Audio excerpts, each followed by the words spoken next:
Welcome to EdLeader with your host, Dr. Rob Jackson. Join Dr. Jackson for conversations and reflections on improving educational leadership from the classroom to the boardroom and beyond.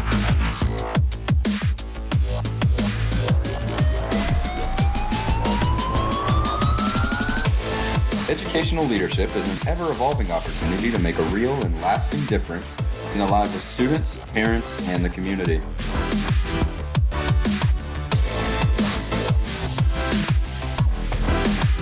And now, here's your host, Dr. Rob Jackson.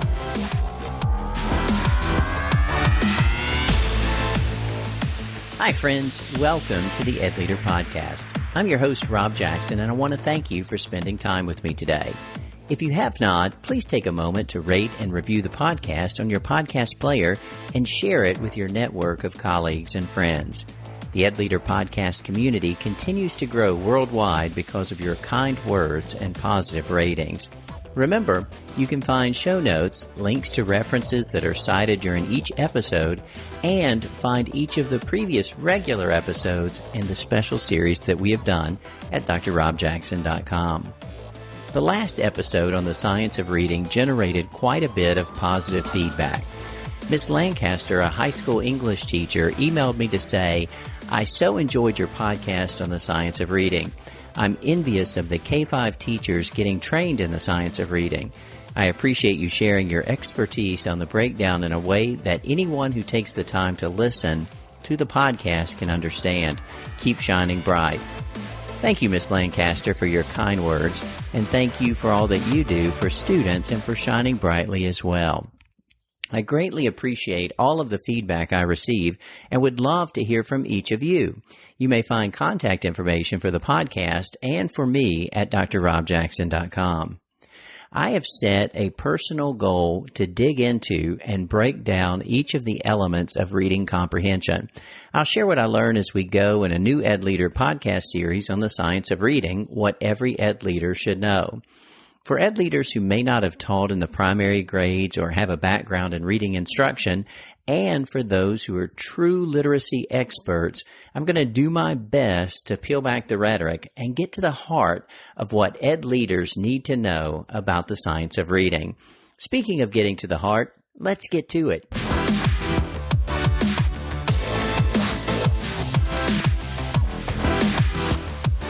To begin today's conversation, please let me quickly share the background for this work. The science of reading is undergirded by theories of how students learn to read and comprehend text. At the very basic level is the simple view of reading theory, which states that there are two elements that combine to result in reading comprehension. The simple view of reading formula states decoding times language comprehension equals reading comprehension. From this grew Scarborough's reading rope as conceived by Dr. Hollis S. Scarborough. Dr. Scarborough believed that the elements of word recognition and the elements of language comprehension all weave together into the rope of reading comprehension. Just like a true rope, the more strands present and the stronger each strand is, the stronger the rope is. It is surmised that if a student is weaker in one strand, the strength of the other strands can still help the student comprehend what she is reading.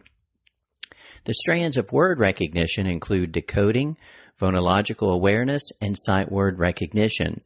The strands of language comprehension include background knowledge, vocabulary, language structures, verbal reasoning, and literacy knowledge. In this new podcast series, my goal is to peel apart the individual strands of reading comprehension and build our shared understanding of what EdLeaders need to know about learning to read. Recently, as I dove headfirst into attempting to understand the science of reading, I found myself immersed in the reading wars with whole language or balanced literacy on one side and the science of reading on the other. As I researched the divide between the two, I noted a side skirmish and made myself a note to come back to it. Lost in the vitriol over phonics instruction was the respect given to or denied to fluency as a metric to pay attention to. At a basic level, fluency is a reader's ability to read with speed, accuracy, and proper expression. If comprehending what they read is the goal, children must be able to read fluently. This is true in reading aloud and in reading silently.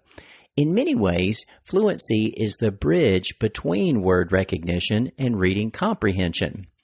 Reading Rockets, a national public media literacy initiative, states that, quote, fluent readers do not have to concentrate on decoding the words so they can focus their attention on what the text means, end quote.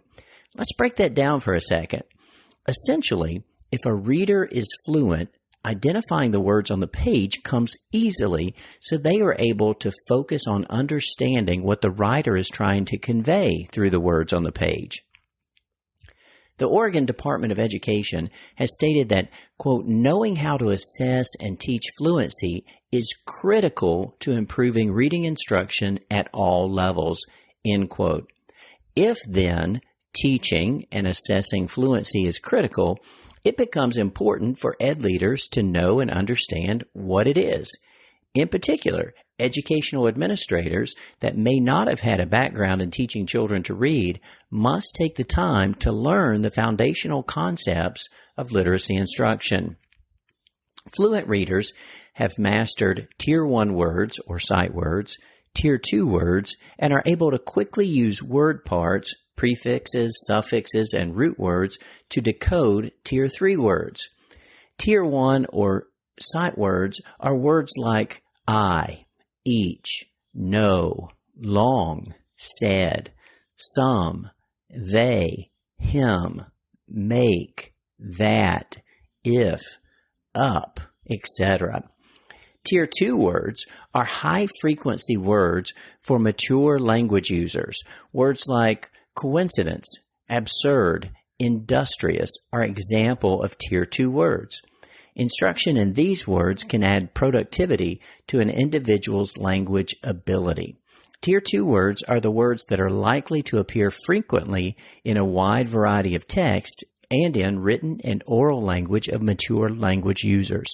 Tier 2 words are words that students already have ways to express the concepts represented by the words. For example, the word required is a Tier 2 word.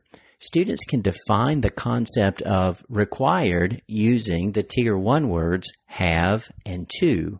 Required means have to. Brooke Kahn, in her Literacy and Focus blog, defines Tier 3 words as low-frequency words that occur in specific domains.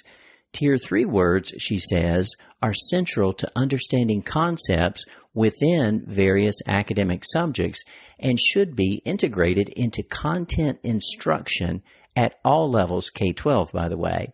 Examples of Tier 3 words include words like molecule, tundra, and legislature. Again, fluent readers have mastered Tier 1 words like sight words, Tier 2 words, and are able to quickly use word parts like prefixes, suffixes, and root words to decode Tier 3 words. As a reader's decoding ability becomes stronger and quicker, they're able to spend more time making connections in and with the text. Readers who are less fluent spend their time deciphering the words on the page, increasing frustration and decreasing the likelihood that they will understand the meaning of the text. According to the Partnership for Reading article, An Introduction to Fluency, quote, fluency develops gradually over time and through practice. At the earliest stage of reading development, students' oral reading is slow and labored because students are just learning to break the code, to attach sounds to letters, and to blend letter sounds into recognizable words, end quote. Key in that description is the word practice. Fluency is developed through practice. Here then comes the skirmish. Should novice readers read and reread one passage multiple times to practice fluency, or is their time better spent reading many different texts? The latter was the prevailing thought under the tenets of whole language, with its emphasis on increasing the quality and quantity of good books children spend time with. However, As with other explicit instructional activities, practicing and increasing fluency has again been recognized as a powerful practice. For the EdLeader who may not have had a background in early literacy, never fear. You too can easily differentiate between a fluent reader and one who has not yet developed fluency. Fluent readers read aloud with expression, with an easily understood pace, with natural pauses informed by the punctuation in the text, and with voice inflection. Their reading sounds as if they are speaking. By contrast, non-fluent readers read slowly, word by word, often in a monotone, and will leave out words or add words that change the meaning of the text or simply confuse the listener. The two terms or concepts encountered in the fluency work that may be new to non-literacy experts are automaticity and prosody. When spelled, automaticity looks like the word automatic with an ity on the end. But what is automaticity? Automaticity is the ability to quickly and accurately identify letters, letter sound correspondence, and isolated words. Remember that in both the simple view of reading theory and Scarborough's reading rope theory, there are two elements to reading comprehension. Word recognition, which is decoding, phonological awareness, and sight word recognition, and language comprehension, which is background knowledge, vocabulary, language structures, verbal reasoning, and literacy knowledge. Fluency has to do with word recognition. Readers have a limited or finite amount of working memory to use in comprehending what they are reading. Cognitive energy, or working memory devoted to decoding words, is not available to use for language comprehension. The more automatic word decoding becomes, the more mental resources are available for language comprehension, and the stronger reading comprehension will ultimately be. When a reader is no longer thinking about sounding out words, they are able to devote themselves to making meaning. Shirley Houston, a 30-year veteran teacher in Australia, says on the Phonics Hero website that, quote, "The faster text is processed, the easier it is to access meaning directly and to integrate new information with prior knowledge," end quote. The Massachusetts Department of Elementary and Secondary Education stated, quote, "Many children who experience problems with automaticity and fluency did not receive systematic and explicit instruction and practice in foundational skills of reading. For many children, problems with automaticity and fluency can be prevented with strong core instruction that includes phonological awareness, phonics, and decoding," end quote. The importance of strong core instruction cannot be overstated regardless of the curricular area, but particularly in literacy. Increasing automaticity requires explicit instruction in word recognition skills and multiple practice opportunities. The other concept in fluency is prosody. For those unfamiliar with the term, prosody is spelled Prosody. What then is prosody? In the Science of Learning blog, Logan DeLay describes prosody as, quote, "the defining feature of expressive reading that compromises all of the variables of timing, phrasing, emphasis, and intonation that speakers use to help convey aspects of meaning and to make their speech lively," end quote. Research studies that are linked in the show notes at drrobjackson.com have found a strong correlation between a reader's prosody in early grades with their reading comprehension achievement in later grades. Reading aloud with expression is simple shorthand for prosody. When a skilled reader reads aloud, the listener can detect text features like punctuation as the reader pauses briefly for commas, or identify questions as the reader raises their pitch at the arrival of a question mark. Prosody improves as readers learn to read dialogue aloud in a way that conveys the intended meaning. When teachers listen to a child's prosody, they gain meaningful insights into a reader's ability to accurately read words at a reasonable rate and use grammar and punctuation to help construct meaning. Teachers who are helping a reader improve their prosody will often ask them to read a passage so that a listener can easily understand what is being read. They help them learn this skill by modeling reading aloud, and then may choose to use teaching strategies like choral reading or echo reading. Ultimately, as Timothy Rosinski says, fluency is more than reading words in a text accurately and automatically. It's also reading the words in text with appropriate phrasing and expression that reflects and amplifies the meaning of the passage. William James perhaps said it best when he shared, "So it is with children who learn to read fluently and well.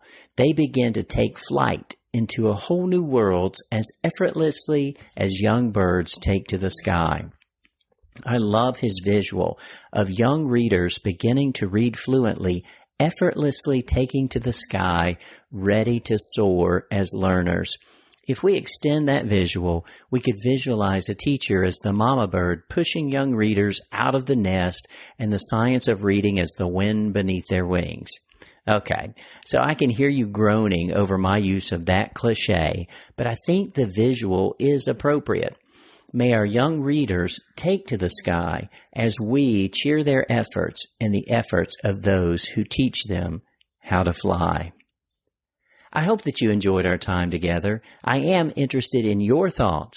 Please let me know what you think, and if you think this has been helpful, please share the episode and podcast with your network of friends and colleagues. Thank you for spending time with me today, and thank you for all that you do for every student, every teacher, and every staff member. You are making a difference. If no one else has told you, I want you to know that I believe in you. Good day. Thank you for listening to the EdLeader podcast. Please subscribe to the podcast and consider leaving a review with 5 stars on Apple Podcasts so that we may continue to grow the EdLeader community. We hope that you have enjoyed your time with Dr. Jackson. Until next time.